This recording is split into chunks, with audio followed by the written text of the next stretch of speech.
Friend, आज मैं आपको ऐसे ऐप के बारे में बताऊंगा जो कि आपके मोबाइल को एक प्रोफेशनल थीम कर सकता है, जो कि हैकिंग थीम। जो कि पहले क्या करना है, हमको प्ले स्टोर को ओपन कर लेना है।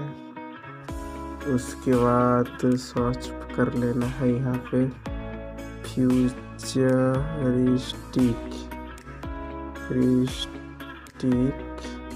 लॉन्चर। ये आ गया। यहाँ पे हम पहले आएगा ये, जो कि ओपन कर लेना है। मैं पहले से इसे ओपन कर चुका, डाउनलोड कर चुका हूँ। आप ओपन करूँगा, आप डाउनलोड कर लेना, डिस्क्रिप्शन पे दे दूँगा। ओके, ये ओपन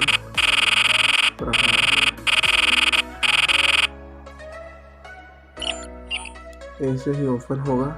इसके बाद जो कि यहाँ पे आपको एप्स बताएगा, यहाँ पे कौन सा ऐप आप इंस्टॉल करे हो। उसके बाद आएंगे यहाँ पे जो कि क्लियर कर सकते हो, जो कि ये जो टाइपिंग की है, और यहाँ आपके व्हाट्सएप फेसबुक को ओपन कर सकते हो। और ये जो भी टाइपिंग करेगा ना, यहाँ पे दूसरा बंदा देखेगा और बोलेगा कि ये कोई हैकिंग कर रहा है, हैकर है। ऐसे डाउनलोड करना मैं डिस्क्रिप्शन पे दे दूँगा ये।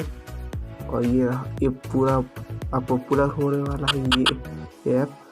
और आज के लिए इतना ही।